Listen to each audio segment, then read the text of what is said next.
Olá pessoal, tudo beleza? Eu sou o Guilherme, junto comigo aqui, dividindo a tela, tá o Vinícius. A gente veio trazer uma edição especial do programa Dividida. A gente fez uma entrevista com o Pedro Moura, ele é escritor, jornalista do The Athletic, dos Estados Unidos, e ele veio falar um pouquinho pra gente sobre a cultura dos esportes americanos, um pouquinho de beisebol e como que isso chega até o Brasil também, porque a gente também tem muita gente interessada em beisebol aqui no Brasil, né, Brinjal? Isso, o Pedro foi um cara que eu conheci através do The Athletic, que é um. Pode-se dizer que é o maior portal de esporte do mundo, para quem não conhece. No The Athletic você pode encontrar o esporte que você quiser e você vai encontrar informação de qualidade e é sensacional. Fazendo merchan do negócio aqui de graça. Mas enfim, mas eu conheci o Pedro através de lá porque ele cobre o beisebol atualmente. Ele cobre o Los Angeles Dodgers, que é um time de beisebol muito popular. Eu entrei em contato com ele porque eu pensei, achei estranho o cara chama Pedro Moura e ele deve ser brasileiro. E ele é filho de brasileiro. Ele é filho de pais cariocas que se mudaram para os Estados Unidos, mas ele nasceu e cresceu em Los Angeles. Mas ele é um cara que entende muito de esporte, não só do Dodgers, que é o time que ele cobre agora, mas ele já trabalhou com o college football, com a NBA, já cobriu outros times, então ele é um cara que entende muito do que são as ligas americanas, que eu acho que se tornou muito popular de uns anos para cá no Brasil, e eu acho que ele é um cara que consegue incrementar bastante e trazer bastante debate legal, como vocês vão ver aí depois. Exatamente. Então, galera, a partir de agora vocês ficam com a entrevista que a gente fez. A gente fez a entrevista em inglês, mas ela tá toda legendada para vocês. E se vocês curtirem, dá um feedback aí pra gente sobre gente que vocês gostariam que a gente tentasse entrevistar, assuntos que vocês gostariam que a gente falasse também, além do futebol, ou também sobre futebol, por que não? Né? E dá esse feedback aí pra gente que a gente vai gostar bastante disso. Valeu, fica aí.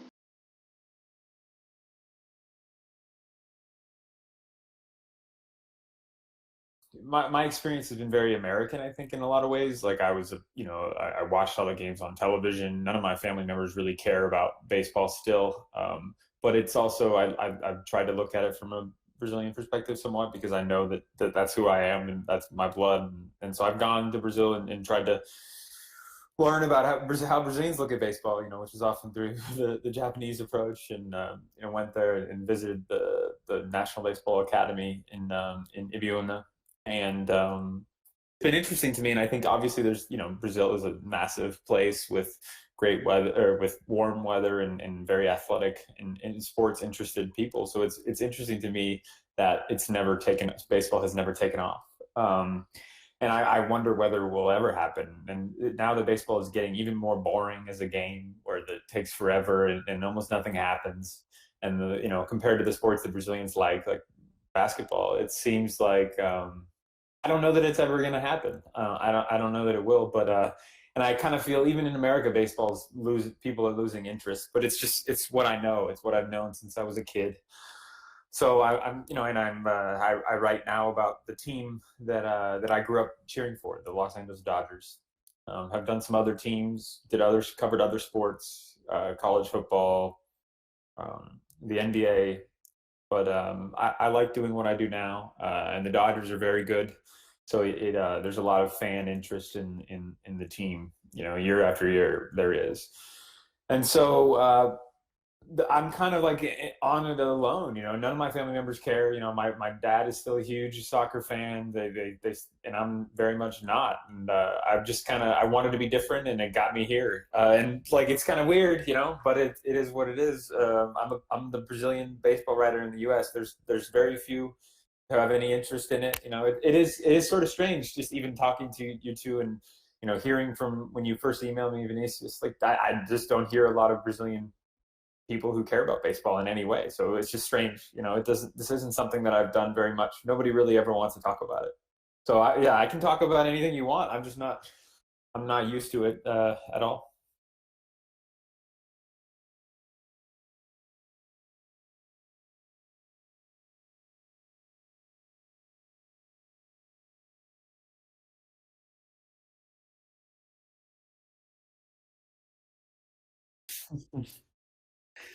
I mean, some Americans think that too. I think it's like that's how they market it as like the contact. Yeah, but yeah, I don't remember in my times visiting my family in Brazil, which is I used to do a lot growing up. Like I don't think I ever saw hockey on television. I didn't know that. It is interesting that football has taken off to some great degree. It seems like American football is on television, right? There's games every week during the season on TV, right?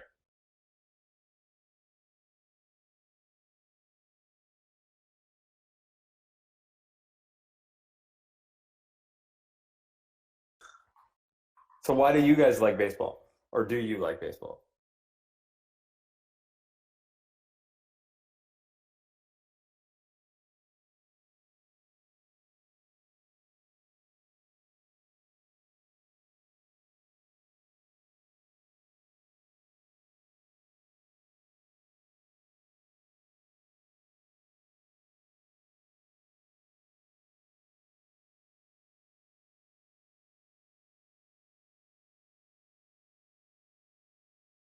That's great. That's yeah. That's how it was for me when I was a kid too. That's definitely. I love just having it on and just kind of like sitting on the couch, just relaxing, doing nothing else but just zeroing in, and then it rewards you when something does, something exciting does happen. It rewards you. You feel great. It can make the entire experience feel like it was worth your time.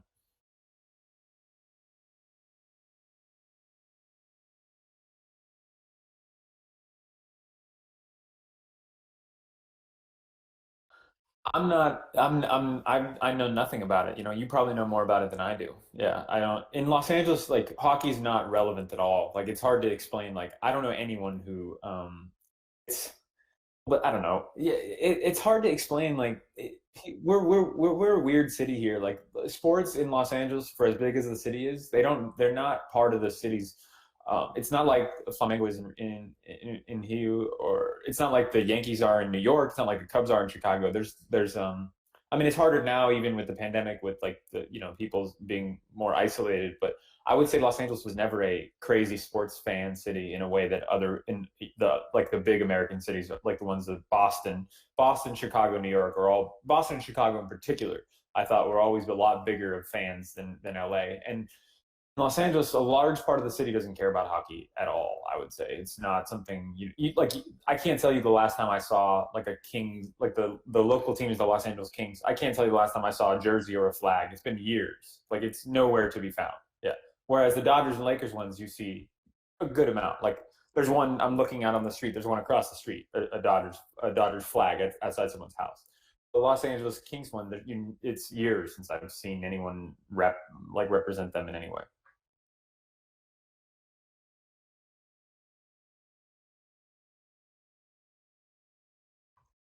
So you say, yeah. I don't. It's like I don't know. I mean, I don't. Maybe that's just my own bias of not paying attention. To it. I know there are fans. I know they have a lot of fervent fans. People who would probably object to me saying this. That's just how I. That's my perspective on hockey here. There's just there. There's Los Angeles has 8 or 9 professional sports teams in one city. So there's a lot. There's you got to pick the ones to prioritize. You can't be watching unless you're going to be watching sports 6 8 hours a day all the time.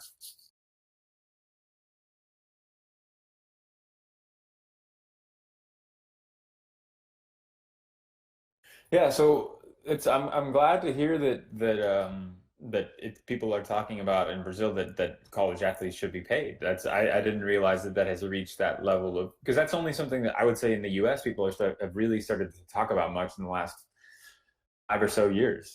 I covered college football from 2008 to 2013 while I was attending the college at the University of Southern California, USC, the Trojans, and it was not really a subject of conversation. I mean, the players are taught that they can't complain about it publicly. I think it's totally outrageous, right? I think it makes no sense at all that they're not being paid, considering how much money the schools profit off of them. USC sells tickets to one of the biggest stadiums in the country. It's 90,000 fans come in.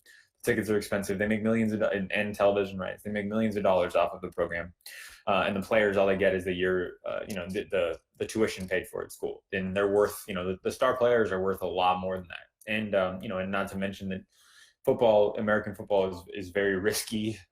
Creates a lot of long term health issues with players, and so I think it's nothing short of, I mean, like terrible that they're not able to make, at least be compensated appropriately for it, right? And in this last season during the pandemic, it was particularly clear because players had to not had like there was so much exposure risk to the coronavirus while the players were training. There were tons of games that were canceled last second because of late positive tests, and then everyone who trained around them had to be quarantined and not played. I mean, a few teams only played a couple games in the entire season because their games kept getting canceled on the morning of, or sometimes an hour before the game started. It was all just, it was sad. It made me sad.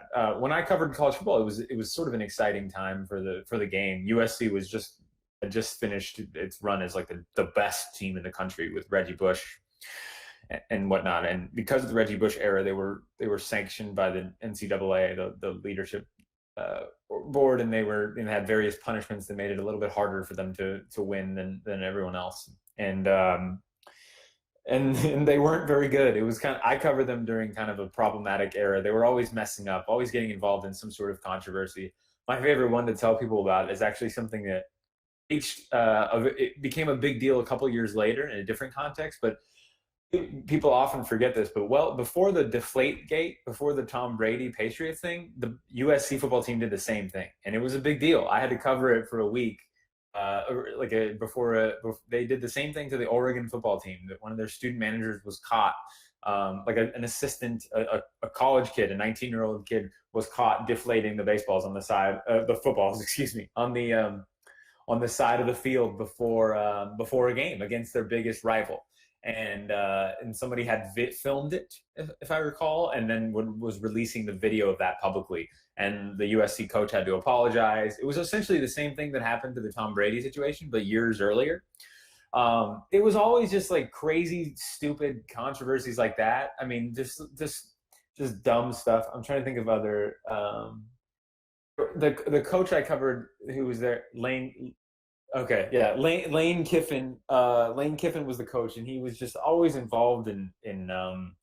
He had this one. Oh yeah, this is a good one. He said that he did not vote. So a big part of how the rankings go in college football, because there's few teams and they don't play or there's so many teams and they don't play everyone.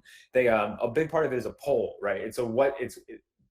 Who finishes highest is often based on who the other coaches rank the best, right? If there's a coaches poll, and there's no others, I don't know, it's stupid. But one time he said that he did not vote in the poll, and then it came out that he did vote, and he voted USC to be number one, even though they were not anywhere close to number one, and everyone else was voting them to be like 20 something. And then someone leaked to a reporter that he had actually voted them to be first, and then lied and said that he didn't vote for USC at all.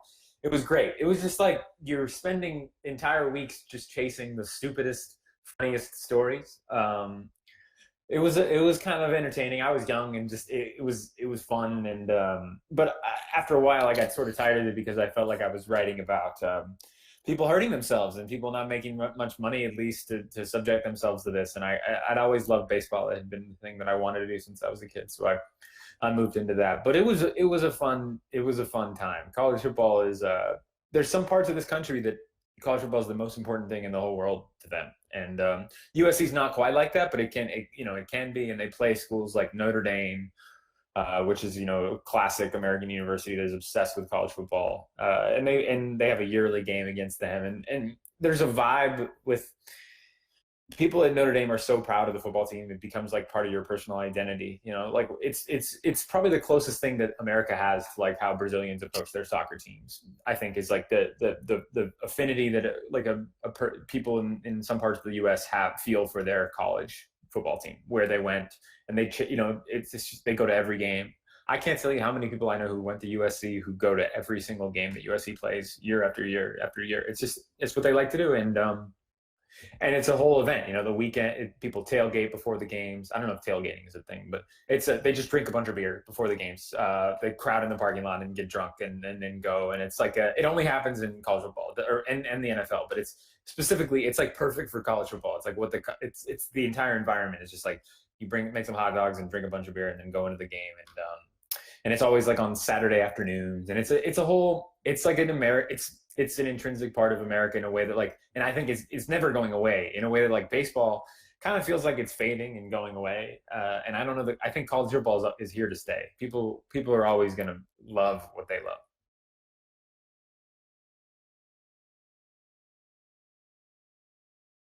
Yeah, they think it is. Yeah, they think it's not related, but it is just as much. But yeah, I don't know. That's a good question. I think yeah. I mean, well, one thing is that you can go to the college, right? Like where I went to college, USC. There's 300,000 people or something like that who have attended University of Southern California over the years, and so they're graduates and they feel like they're a part of it. No one, I couldn't, you can't go to the New England Patriots. You can't, attend the New England Patriots for 4 years. So there's not the built-in associations, I think. That would probably be what I say. But I think also a lot of the people that are college football fans are also big NFL fans. I think there is some overlap in the fan bases, I would say.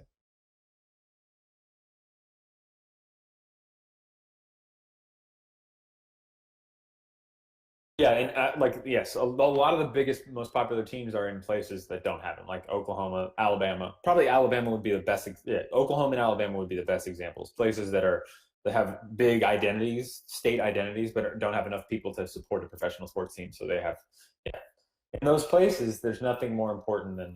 I mean, it even goes in some of those places. It goes down to the high school football level, which Brazil is never the case in Brazil, right? There's essentially no sports like that at the high school for teenagers level. But like in Texas, you guys are probably seeing there's a lot of television shows and things like this that they glamorize this. But like in Texas, there are like stadiums that are 30,000, 40,000 seats just for high school football for 16-year-olds to play football. Um, it's it yeah, it didn't, and that doesn't exist in California. It's not like that at all. My high school football games had 300 people at them, if that. Like maybe 500. Like it's not everywhere, but we do that does exist in some parts of the U.S.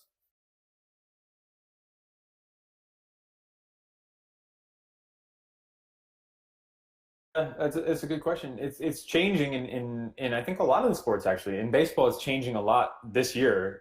They're cutting the number of minor league teams from 7 to 4 per team. They're going to spend the big teams, the teams on top. They don't want to spend as much money as they were before, and so they're cutting it. And so there will be far fewer such things. And I think in basketball, since I was a fan growing up, it's changed a lot too. Before it used to be that the only way to get into the basketball was either to come from Europe or to come from college. I guess there was also high school, but now there's the whole thing of the development league. I think they call it the Gatorade League, the G League. Yeah, and there's a lot of people that do that. There's also players that go like Lamelo Ball, that's his name, right? Yeah, who go and play in Australia, right, for a year because they can make money there rather than playing in college. And that's the G League too. They don't get paid like they do in the NBA, but they get paid something, which if you're not planning on graduating from college and you're just trying to build a year until you get it's hard for me to see why that doesn't make sense. I think in the end, I don't know that much about hockey, obviously, but I think that there is something like that in the hockey system. Like even for the Canadian players, I think they play in like some sort of minor league. It's not directly affiliated with the NHL, but it's like the USHL or something like that, and the AHL. They have minor league affiliates.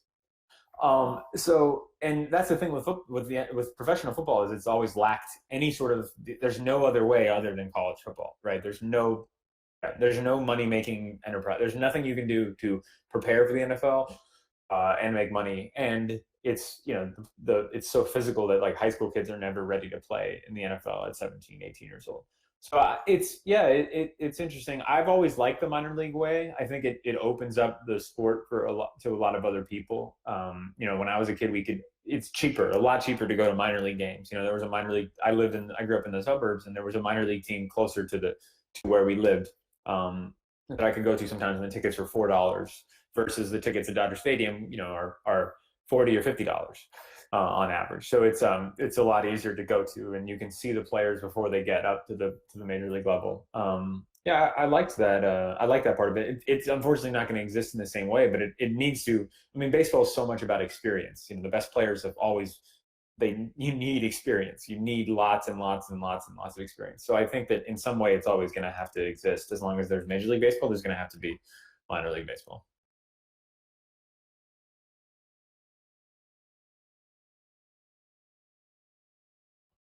Oh, well, I think it's I think who you mentioned are kind of the exceptions, right? For Tom Brady and LeBron James, I mean, Tom Brady is definitely like the biggest exception possible. To be able to stick in the NFL at a position other than like kicker into your 40s, it essentially doesn't happen. I think in baseball, where we've seen just since I was a kid, it's changing a lot to favor younger players, so much more. I mean, the teams used to look at it like the players were good until they were like 32, and then they started to decline. And now it's like they're good until they're 27, 28, and then they're declining at that age. It's changed a lot. And like, I mean, on the Dodgers this year, I'm thinking of the roster. There's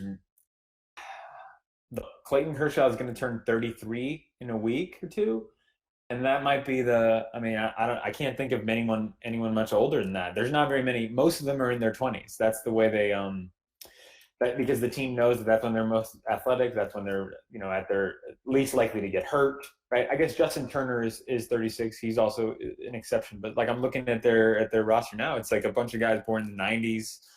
Yeah, it's there's very few. So I think those are I think the LeBron and Tom Brady are the exceptions. I think we're going to see, if I had to guess, I think, in 10 more years, I think baseball is going to be even younger. I think like the best players are going to be starting when they're 18, 19, maybe 19, 20, and they're going to be, very few guys will have success after 30, just because we've seen how much people are only getting more athletic.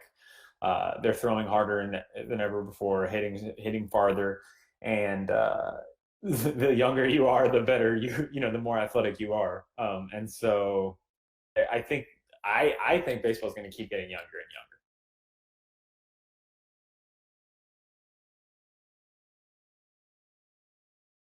Well, it's that I think is that if he turns out to be as good as he looks like he's going to be, he's going to end up being worth 500 million. So they'll save some money on it. And like I think when you're looking at a deal that far into the future, money's going to be a little bit different, right? Like in 2034, the salary he's going to be making isn't going to be as extreme as it sounds like it is now. And so he might actually be. I mean, you don't have to be necessarily like it can still work out in their favor, even if he's not the best player ever. He looks like right now he could be like one of the 5 best players ever, but he doesn't have to be in order for that to be a good deal for them. I mean, it's a lot of money, no doubt, but I think I watched him a lot last year, and I was so impressed. I mean, he's the most exciting baseball player to watch. I covered Mike Trout for a few years, and he's more exciting than anyone else I've ever seen. I think watching him hit is the most fun thing you can do watching baseball.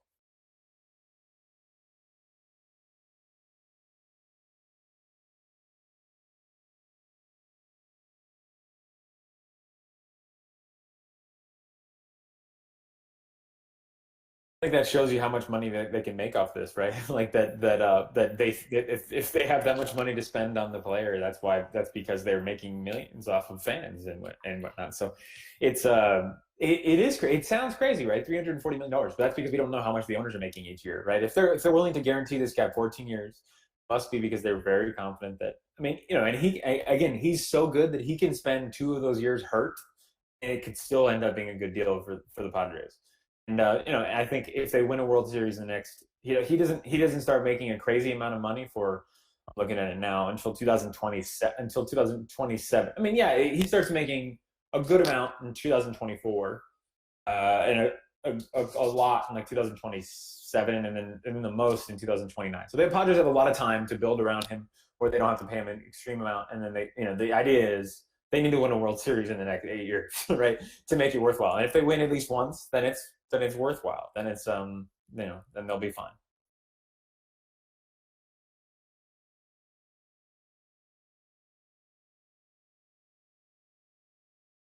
I think, yeah, I think the teams are trying to act like they lost more money than they actually did. That's my guess. I think that the Dodgers make $250 million a year from their television contract. They the television network pays them that much money to broadcast the games on TV. So they're going to be okay. The Dodgers are going to be okay. They're going to start this season without a full stadium, but they expect to have somebody there, have some people there, 1/5 of it, so maybe like 10,000 fans, and they think by the end of the year they're going to have a full stadium. I think they're going to be just fine. I think professional sports are crazy profitable for the owners, and they don't want people to realize how profitable they are. The Dodgers own the person that owned the Dodgers before this bought them for less than $300 million. Was totally bad in every possible way running the organization. He messed up everything. Was just a disaster, and is now a disaster running Marseille in France, the soccer team. He's the owner of that team now. Yeah, Frank McCourt. Yeah, he was the owner of the Dodgers before the current Dodgers owner. Yes, in 2003. Is he doing really badly there too? Yeah, he absolutely Okay. sucks. Yes. Yeah, he was a mess. Like the amount of details the Los Angeles Times did a really good job at the time chronicling all the things he did. And among them, like they would have no money they barely met payroll to pay their players each week. But then he was spending, I think it was like $15,000 a week on his haircuts. He flew someone in from another state to cut his hair like every other day. Just outrageous sums of money. He and his wife had like 8 houses across the Los Angeles area that they would stay in for various reasons. But basically, it was a total disaster. But I bring it up because at the end of his tenure, he sold the team. He owned the team for like about 6 years, no, maybe 8 years, and he bought it for less than $300 million. And when he sold it, after having done terribly, he sold it for $2 billion. He invested some money that he didn't even have. He then leveraged the money. It was all like borrowed from the bank. And he bought this thing, did awfully, didn't help the team at all. And then some years later, he made a shit ton of money off of it. And you ask yourself, why is it hard? Why is it hard to run a professional sports team again? Maybe it is far more profitable than they ever will let us, truly understand. Teams don't ever release their books.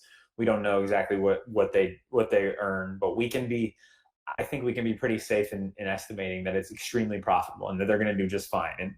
But part of that is that, they're going to avoid spending money whenever they can.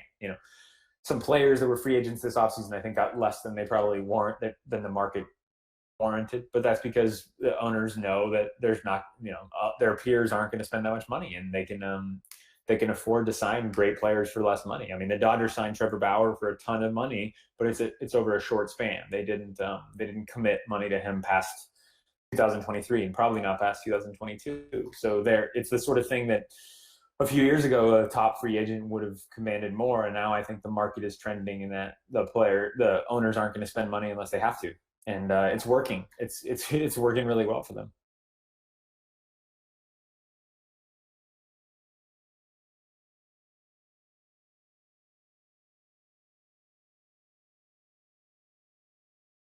It's never gonna happen. Yeah, it's the richest people are in control, right? So they're gonna live. They're gonna have this control for as long as they want. It doesn't make a lot of sense.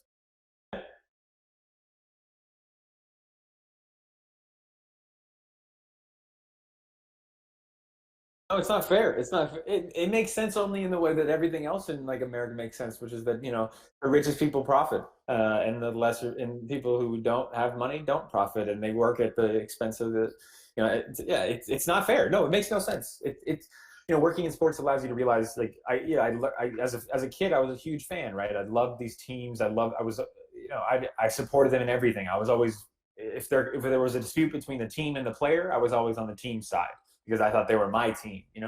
And then you grow up and you start covering this and you realize like, oh, the team doesn't give a shit about people. It's just it's a profit. It's a profit enterprise for them.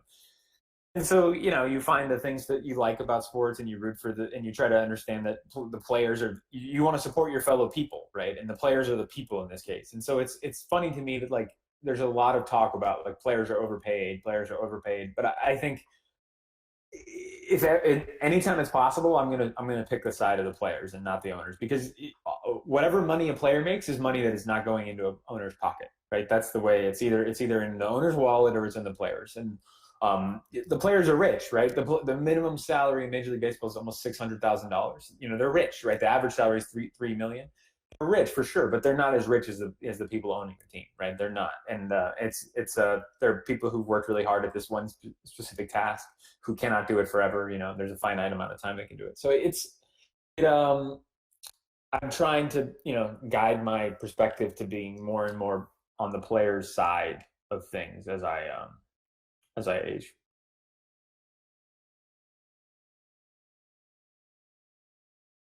Be great, but they're never going to agree. I don't think they're going to agree to it because that's it's the like the Tampa Bay Rays. They spend some usually 50 or 60. They spend like 1/5 of what the Dodgers spend per year on their payroll, but they're really good. They do well with it. They were the team the Dodgers faced in the World Series last year, and they don't have very many fans.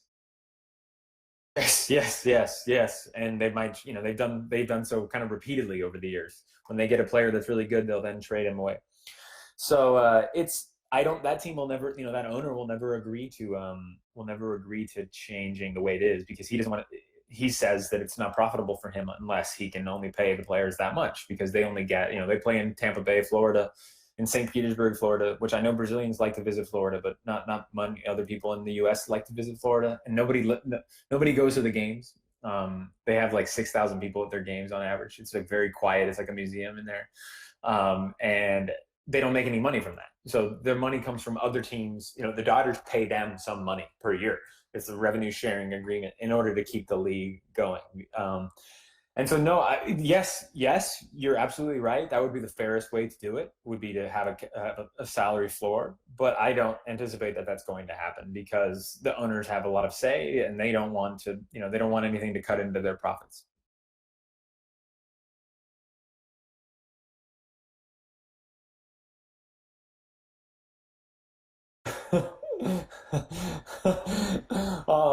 That's funny. I covered the Angels. Yeah. There's a lot I could say about Artie Moreno. Yeah, the owner of the Angels. Not all of it I should share publicly, but he's how do I put this? Yeah,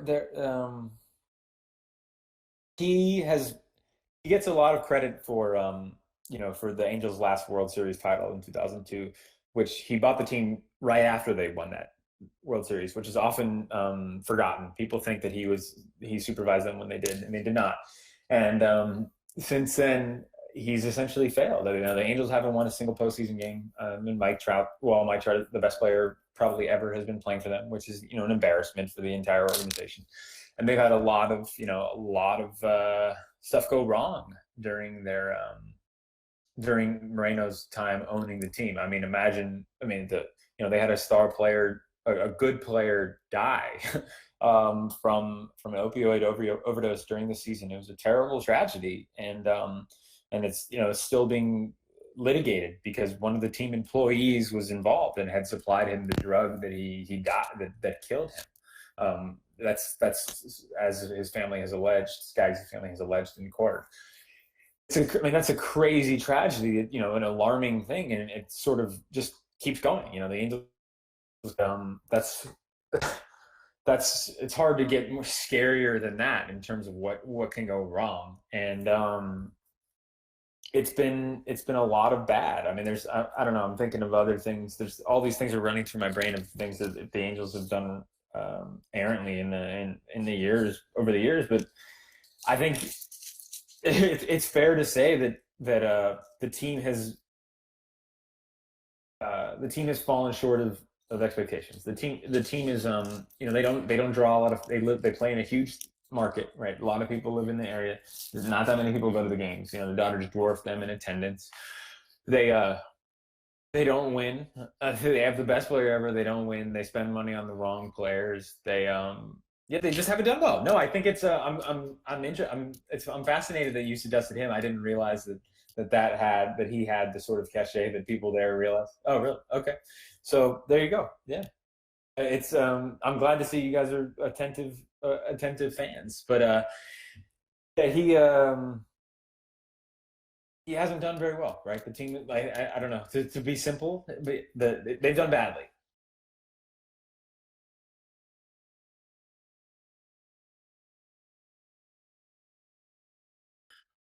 Yeah,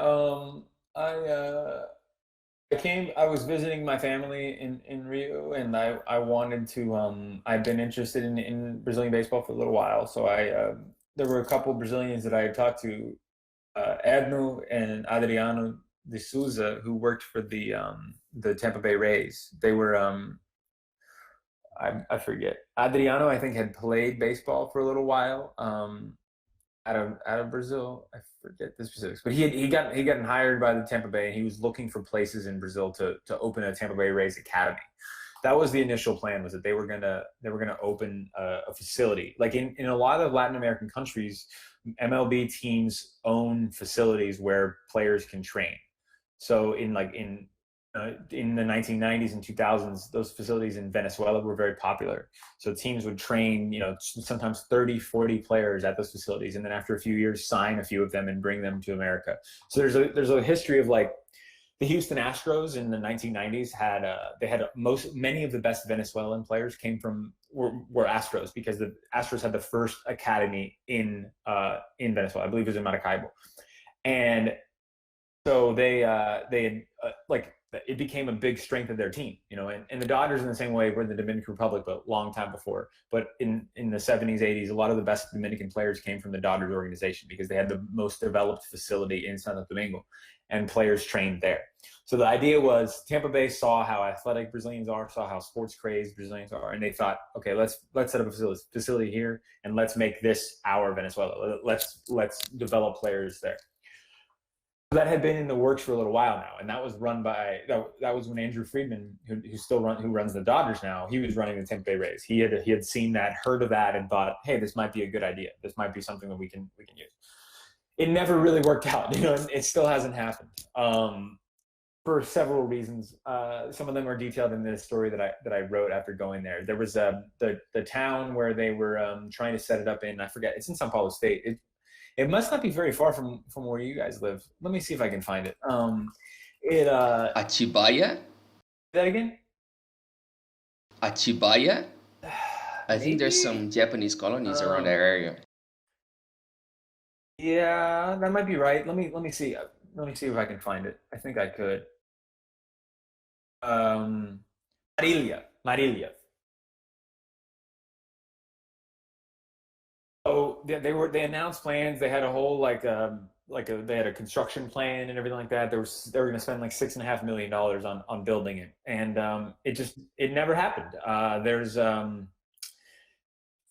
The city proved incapable of handling it. There was a lot of allegations, as I wrote about in the story that is out there online, that the president of the Baseball Federation there was getting kickbacks from various players and from that deal. So it kind of undid it over time, and Tampa Bay Rays kind of withdrew and stopped investing in it, because there was a lot of corruption. It's the classic story in Brazil, and they stopped. They were not interested in doing it anymore, and it never really happened. But yet the thing was continuing in Ibiúna, the facility there, and so I thought, go and see it, and because a Hall of Fame baseball player is the manager of the Brazilian team when they play in the World Baseball Classic, which is a crazy connection. To Barry Larkin.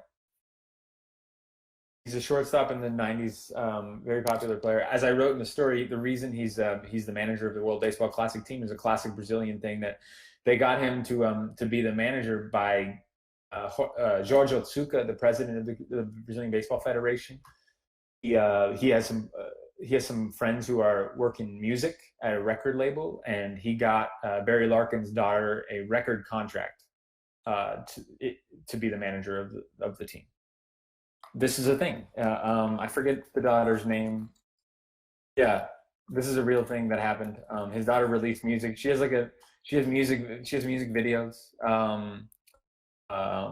Yeah, and it was a thing, and so he might still be the Brazilian manager in the World Baseball Classic. At least he did it for a long time. And I was just kind of fascinated as to like how this all happened, and so I went there and watched them train and learned about the Japanese history of baseball there, and it was interesting, personally, and I think some people were interested. My editors were interested in the story because Brazil is a large country, and with an incredible athletic history, and so people always think of it like, hey, this might have some potential. This might be something special sometime. So I went there. I only spent one day in Ibiúna, but it was interesting. It was unlike anything I'd done before. I watched the players. I watched these teams, like young people, and they were, to be fair, they were really far behind where American players are at that level because they didn't have the experience. They had started playing at 13, 14, 15. Rather than, a lot of like the players I cover now, like Clayton Kershaw started throwing when he was 3, and the best players on the Dodgers, they play since they're little kids. And so it's hard to catch up for that. It's really hard to catch up for that. There was a guy who played a little bit for the Dodgers and also for the Royals, a Brazilian from Sao Paulo named Paulo Orlando. And he I talked, he was there in Indiana coaching the kids while I was there. And he didn't start playing baseball, I think until he was about 12. He was a sprinter. He had come from a track and field family, and he was really fast, incredible athlete. And he learned how to hit pretty well, considering he started so late. But he had a ton of athletic potential. And I think it's because he started kind of late in his life. He never really became a solid major league hitter. He had some good, it was a successful career for sure. But you think about, you take him and you put him in the U.S. from age 5 or in any place where he can have significant training all the time, and he probably could have been a much better baseball player. And so that's what Brazil was still lacking is that. There were some other prospects when I was there. There was a kid named Daniel Misaki who signed for a bunch of money, signed for a couple $1 million, and is in the Mariners organization. There was a big kid named Luis Gohara who's pitching in the major leagues. That one that played for the Braves, right? Yes. Yan Gomes is from spent the first 9 or 10 years of his career in Brazil. Funny story about Yan Gomes. He told me that he married the daughter of the first ever Japanese baseball player in America. And he told me that when he was a kid, he grew up in the Japanese baseball world in Brazil, where a lot of people were half Japanese or were a lot of people descended from the Japanese people. And he learned to be interested in women who looked Japanese. And so then when he moved to America, he happened to find the daughter of the first ever Japanese baseball player, Adley Hamaker, and he married her. That is his wife to this day. And he sourced it from where he grew up in Sao Paulo. I forget the exact part of it, but where he grew up around a lot of people who were of Japanese descent. And so it was super interesting to me to know that it all made sense when I went there. It all made sense why none of my family members in Rio had ever heard of it or knew anything about baseball, because baseball in Brazil is so set in Sao Paulo. It's all about Sao Paulo. It's in the surrounding area. I have family in Florianopolis. No one knows about it at all. In Rio, no one knows about it at all. It's only in this area, at least that's where the development of players is all happening. And it seems so. It kind of occurred to me that before anything big would ever come out of baseball in Brazil, it would have to get to Rio. And I don't think I can never see Cariocas playing baseball in any real way. I just don't think it's not gonna. Just not unless it's baseball on the beach. Yeah.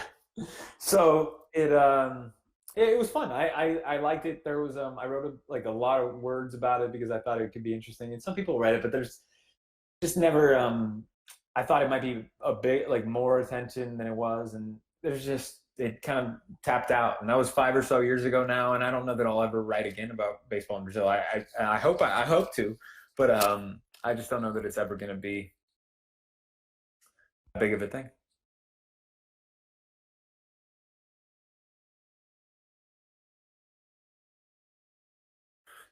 Yeah.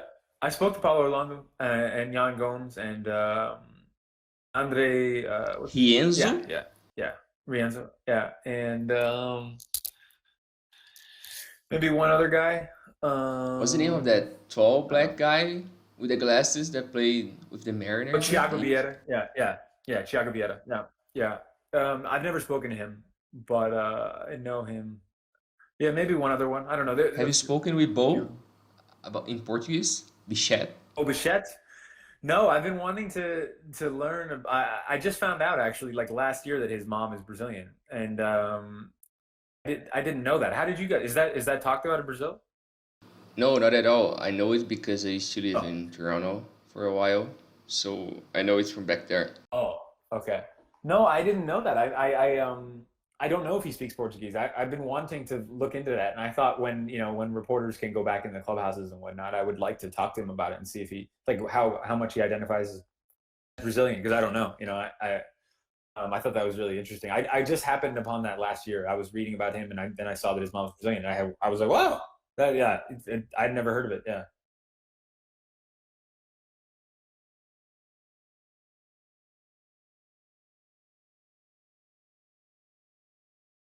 I mean, there's Jan Gums won a World Series, right?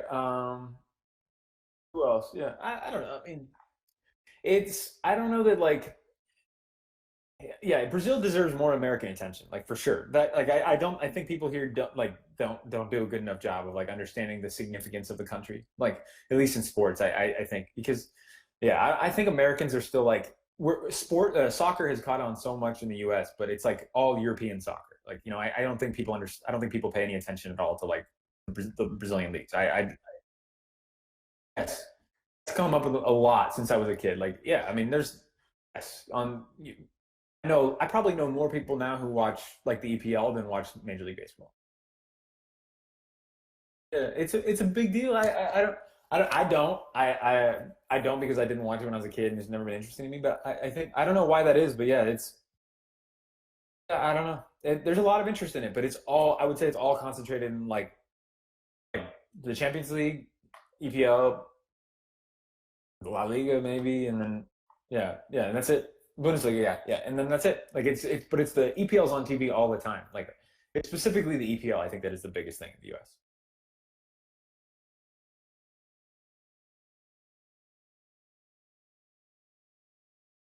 No, it has it's no, it's kind of like hockey. I think that the fans who do care for it a lot. It has some great like there's some people who would be upset if I said that the MLS doesn't matter because some people really care.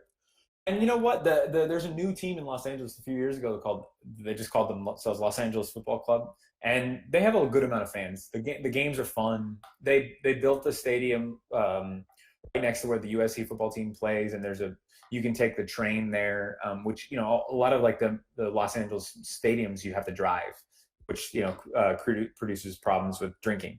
So like at the soccer stadium, everyone just gets drunk. It's like a tailgating experience. It's like kind of like college football, and it's a fun experience there. The team is pretty good. They made a run to the playoffs a year or two ago. So I wouldn't be surprised if that gets to be pretty popular. Actually, the MLS has done okay. I mean, I don't like. I'm not saying I pay a lot of attention, but it has fans. It has fans. The stadium has 20,000 seats, and I think they sold out every game last year.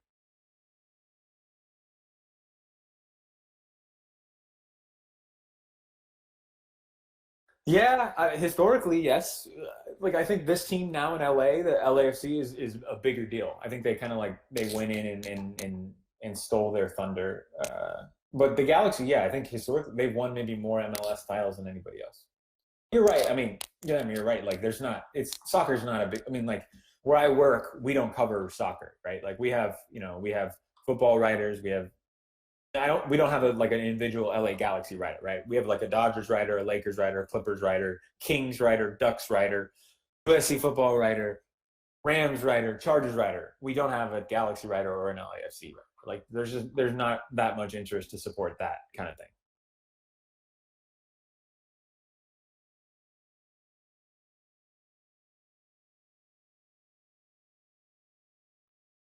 It's an interesting question. I mean, it's 35 miles away, so like 60 kilometers from where we are, right? From where I am, which is in LA. It's not that close, and that time can take you an hour and 30 minutes to drive. So sometimes it can feel kind of far away. I think the Angels, like Artie Moreno, wants to claim Los Angeles as his home because that there's more people who live in Los Angeles. You can market it that way, and so that leads to the stupid name that they have, which is Los Angeles Angels, which means the Angels, the Angels, the Angels. It just Los Angeles means the Angels. Um, so, so they're not like they don't play in Los Angeles. I mean, they play in the Los Angeles area, but they don't play in Los Angeles. It's this I don't know. The Ducks. I don't think. I think the other team. I think they call themselves the Anaheim Ducks. Yeah, they play in the same that's across the street from each other, but they call themselves the Anaheim Ducks, and that's where they play. It's right next to Disneyland. I wouldn't consider that Los Angeles, you know. Like I don't know. I don't know that there's an equivalent of that in Brazil that I can compare it to, but it's sufficiently far away to, like, I mean, I haven't been to that part of this area in at least a year. Like, it's not like something. It's not just like I can't just walk there or something like that. It's far away.